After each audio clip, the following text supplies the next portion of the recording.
Malam ini saya menyampaikan ceramah takziah. Tidak menutup kemungkinan malam besok orang datang ke rumah saya menyampaikan ceramah takziah. Doanya, makanya saya tadi berdoa. Boleh jadi bapak duluan, saya belakangan. Atau saya balik, saya belakangan bapak duluan. Jangan-jangan seperti doa paman saya tadi kan.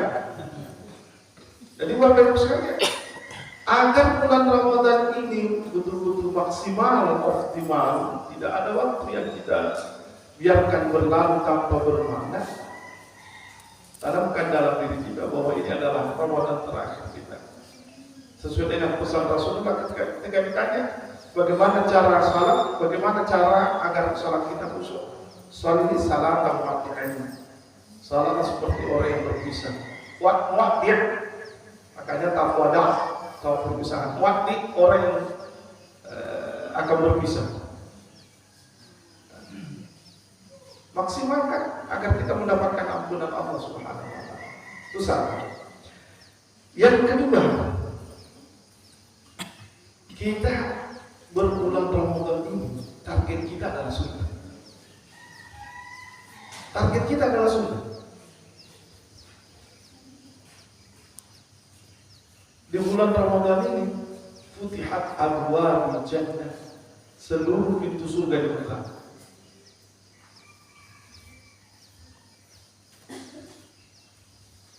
Memanggil-panggil pintu surga Tuhan. Kesinilah masuk, ayo lewat sini, lewat sini.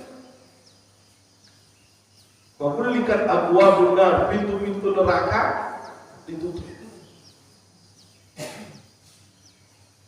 Di bulan Ramadan ini sangat sulit masuk neraka. Pintunya ditutup rapat.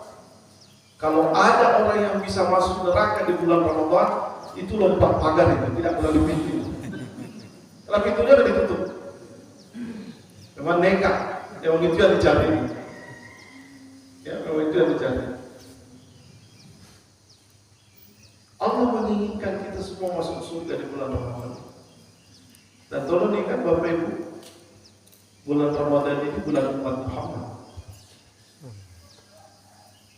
Sampai-sampai Rasulullah bersabda, kullu ummati yadkhuluna al-jannata illa man aba. Seluruh umat pasti akan masuk surga kecuali yang tidak mau. Contoh, bulan Ramadan kita diberikan semua pintu surga dibuka.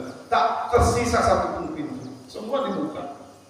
Sementara neraka tak tersisa satu pintu pun, semua ditutup. Yang menjadi penyebab banyaknya orang masuk neraka adalah setan. Wa suddimatis syayatin, setan pun dibelenggu. Ada orang nanya, Ustaz, bulan Ramadan banyak juga maksiat, apa yang menggodanya itu kalau bukan setan? Kita katakan, itulah orang yang paling lemah imannya. Paling lemah imannya. Kenapa? Masa setan terbelenggu saja dia tidak bisa lawan. Setan sudah dibelenggu, sudah diikat. Istilah orang kampung lagi kobel setan Tuhan. Tidak cuma bisa melawan itu, parah kawan. Ya. Jadi, jemaah sekalian, kita berbulan Ramadan, target keduanya adalah surga. Wa amma su'idu fil jannati khalidina fiha. Adapun orang yang berbahagia, orang yang tenang, maka berada di dalam surga. Orang yang berpuasa ini disiapkan oleh Allah pintu khusus di surga. Pintu raya khusus. Berbahagialah kita. Orang lain antri di pintu-pintu yang lain, kita disiapkan pintu prioritas. Tidak ada yang bisa lewat kecuali orang yang berpuasa. Oleh karena itu, kembali kita ingatkan, dalam bulan Ramadan ada dua target kita, ampunan Allah dan surga. Ketika mendapatkan ampunan Allah dan surga, barulah mencapai derajat takwa. Makanya kan Allah berfirman begini, Kutiba alaikumus syiyam, diwajibkan kepadamu puasa, kama kutiba alal ladzina min qablikum, seperti diwajibkannya orang sebelum kamu, la'allakum, agar kamu. Apa maksudnya agar? Belajarlah nak agar kamu lulus, bekerjalah nak agar kamu berhasil. Agar itu apa maksudnya? Agar itu masih doa harapan bisa dapat, belum pasti dapat, belum pasti dapat. Kan banyak orang yang berpuasa di bulan Ramadan, ada orang yang dapat bulan Ramadan tidak dapat ampunan Allah, tidak dapat surga. Maka wajar kalau Allah mengatakan la'allakum, agar kalian, semoga kalian, mudah-mudahan kalian. Belum dipastikan kan? Belum dipastikan. Kam min sha'imin laisa lahu min syiyamihi illa al-ju'wal atash. Betapa banyaknya orang yang berpuasa dapat bulan Ramadan baginya, tapi tidak ada yang didapatkan kecuali lapar dan dahaga belaka. Maka pastikan surga dan ampunan Allah. Berikutnya, ada 6 amalan utama di dalam ada 6 amalan utama di bulan Ramadan ini untuk mendapatkan ampunan dan surga. Jangan tinggalkan satu pun di antara 6. Yang pertama apa? Puasa. Rasulullah bersabda, "Man shoma Ramadan imanan wa ihtisaban, ghufira lahu ma taqaddama min dhanbihi wa ma ta'akhkhar." Siapa yang berpuasa di bulan Ramadan, berpuasa dengan sungguh-sungguh, berpuasa dengan arti yang sebenarnya, bukan berpuasa seremonial. Ya. Puasa dijaga. Puasa, saya kemarin waktu baju di Etiris, saya katakan,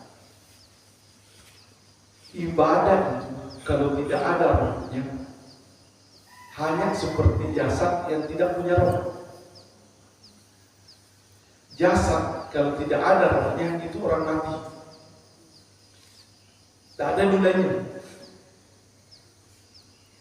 Puasa kalau tidak ada rohnya, itulah puasa seremonial. Puasa istilah anak-anak, puasa eca-eca. Ia tidak makan dari terbit fajar sampai terbenam, ia tidak minum dari terbit fajar sampai terbenam, ia tidak melakukan hubungan suami istri dari terbit fajar sampai terbenam, tapi hanya menggugurkan kewajibannya, tidak dapat pahala apalagi ampunan Allah.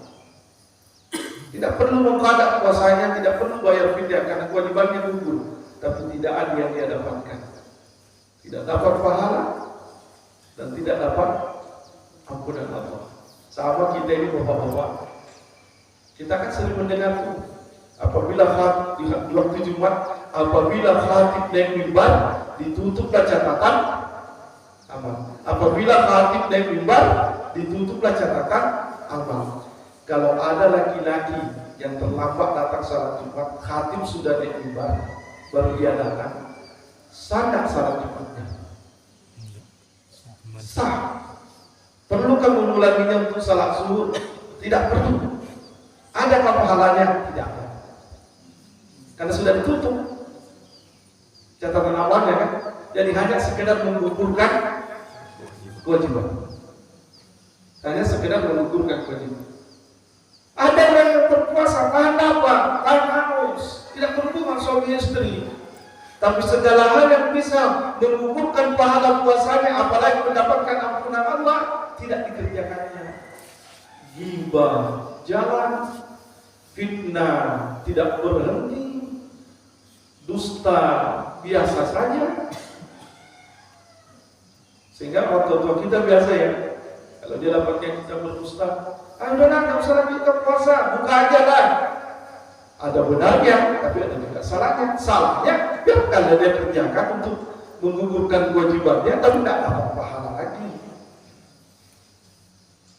Kalau ada orang yang marah, anak nangis yang membuka jalan itu, kenapa? Tak tahan saya tadi emosi. Padahal sebenarnya emosi itu tidak membatalkan sahnya puasa. Yang dia batalkan adalah pahalanya dan ampunan Allah Subhanahu wa taala. Man shoma Ramadhana ibadah. Siapa yang berpuasa pada bulan Ramadan karena iman. Iman awalnya ilmu. Iman keyakinan. Iman semangat untuk beramal. Saya ulangi, iman awalnya adalah ilmu. Kata Imam Syafi'i rahimahullah ta'ala, al-imanu thamaratul ilm. Iman itu buah daripada ilmu. Tidak mungkin kita beriman kalau tidak berilmu. Tak mungkin. Karena keyakinan itu muncul karena ada yang kita tahu. Kalau kita tidak ada yang kita ketahui, tidak ada keyakinan. Ada teman saya dulu, sudah bertua juga sekarang, namanya Muhammad Hatta Abdul Fattah. Orang Sulawesi juga. Kalau kita mau ujian malam-malam di Mesir, Hatta belajar besok kita ujian. Malas. Kenapa? Semakin banyak saya hafal pas ujian, semakin banyak saya lupa. Jadi kalau saya tidak belajar, tidak ada besok saya lupa kan? Apa mau dilupa? Tidak ada yang diingat. Tetapi orang yang tidak ada dibaca, apa dia membuat yakin untuk bisa menjawab pertanyaan? Tidak akan ada. Keyakinanlah yang membuat kita bersemangat. Contoh, di Maluku sana, orang terbiasa menyelam 10 bahkan sampai ratusan meter ke dasar laut untuk mencari apa? Intan berlian. Kenapa berani melakukan penyelaman yang bisa berakibat fatal, mati karena kehabisan oksigen? Itu karena mereka punya ilmu dan yakin bahwa di dalam itu ada intan. Mereka turun. Kita berani masuk ke hutan mencari sesuatu karena kita tahu bukan hanya sekedar masuk, kita punya ilmunya. Dari ilmu itu kita yakin, ya sudah masuklah, cari madu, cari ini, cari kan kita punya ilmunya. Ya tidak ada ilmunya, apa yang bisa didapat? Tidak ada. Jadi ilmu, yakin, membuat semangat.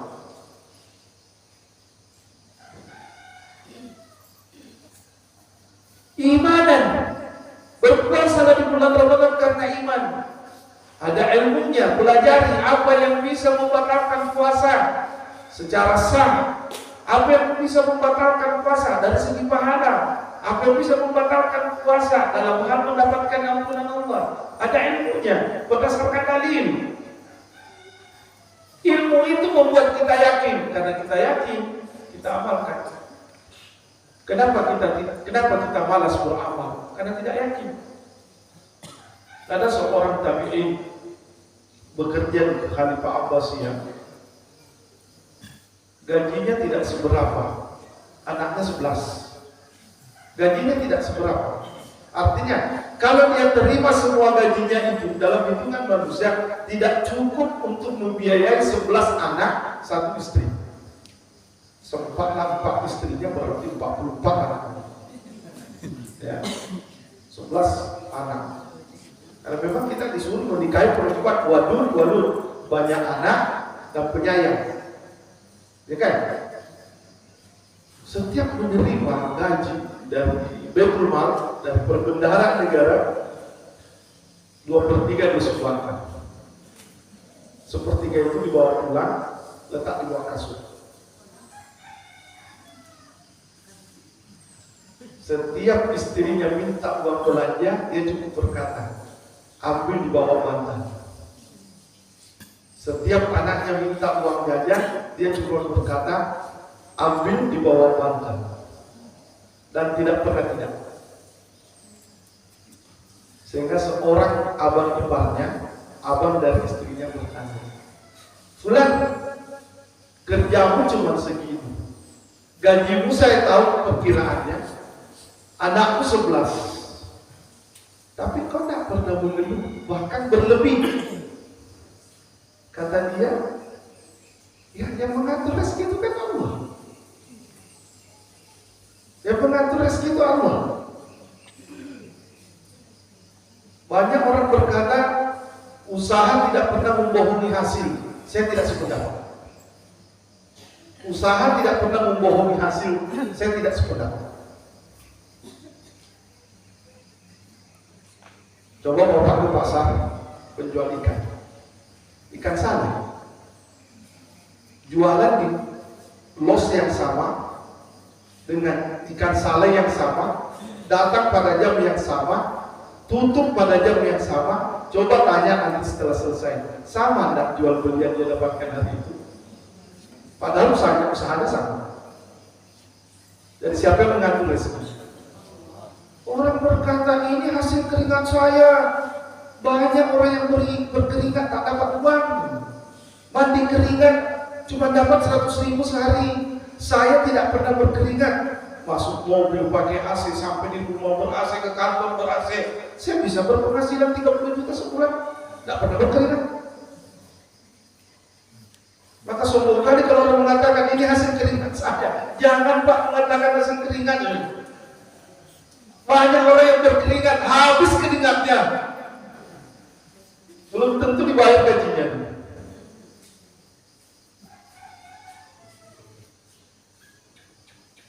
Bukan karena hasil keringat. Allah yang ngasih, innallaha yabsutur rizqa liman yasha. Allah yang memurahkan rezeki kepada orang yang dia kehendaki. Yang dikehendaki oleh Allah adalah yang kita cari. Ditanya, apa resepnya? Gajimu sedikit, anakmu banyak, tidak pernah kamu kekurangan. Sementara saya, gaji saya banyak, anak cuma 4, tiap bulan kurang. Abang iparnya bertanya, dia bilang, saya ini setiap kali menerima gaji 2/3 saya bagi-bagi, 1/3 saya bagi pulang. Karena saya yakin dengan firman Allah, wa ma anfaqtum min khairin yukhlifu. Apapun yang kamu berikan dengan niat baik, Allah ganti.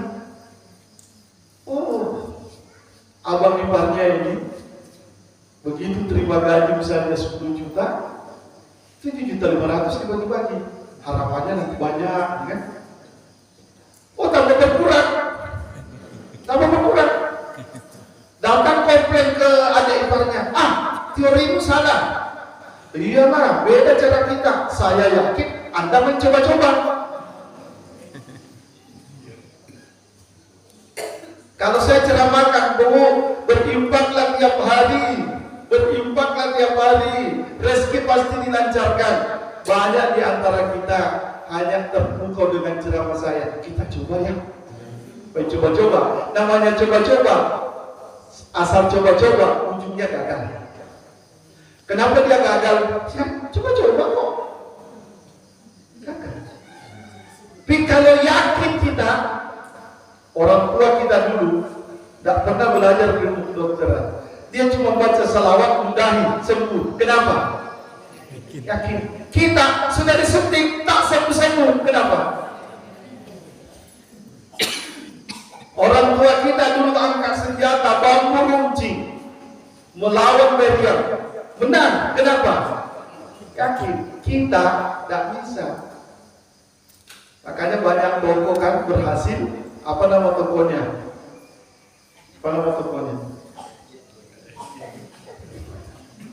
Wah, yakin lah, sumber yakin lah, macam-macam.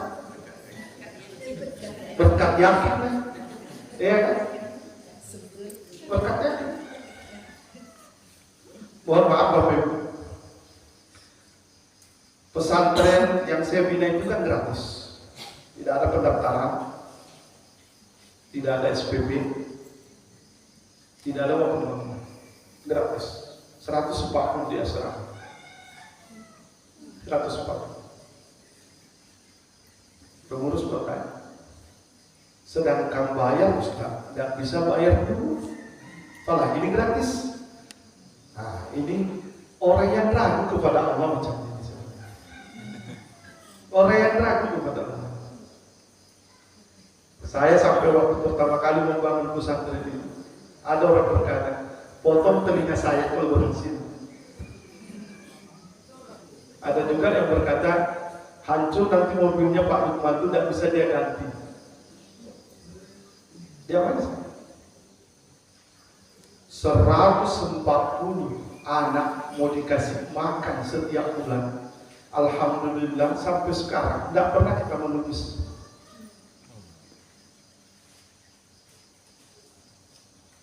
Suatu ketika saya ditanya orang kampung di Gobang, Bapak Ibu Gobang dalam jembatan Dalam Kembarin sebelah kanan masuk Gobang.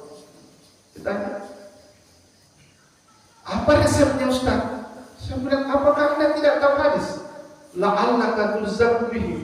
Menuntut ilmu itu jembatan, menuntut itu pintu terbuka menuntut ilmu itu pintu terbuka lebarnya. Menuntut ilmu itu sebab terbukanya pintu rezeki.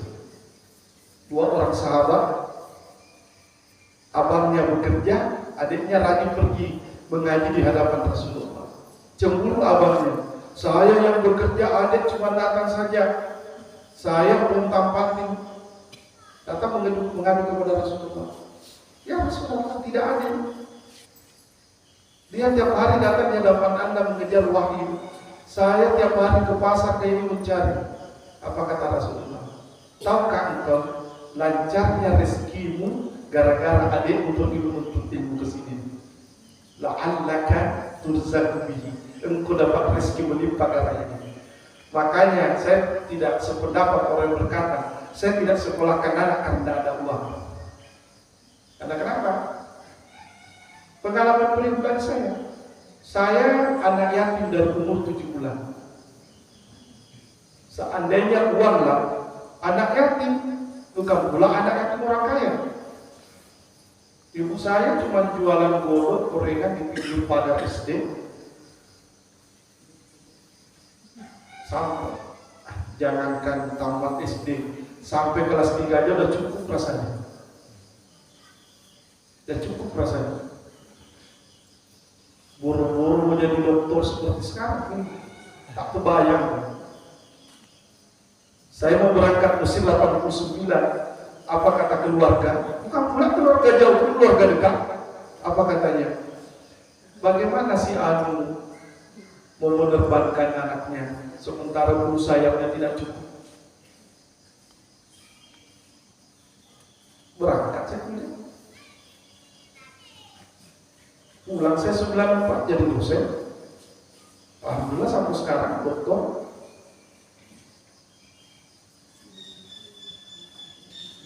Tidak akan mati kelaparan orang yang menuntut ilmu, apalagi ilmu agama. Dan tidak akan jatuh miskin orang yang membiayai orang yang sedang menuntut ilmu. Tapi yakin,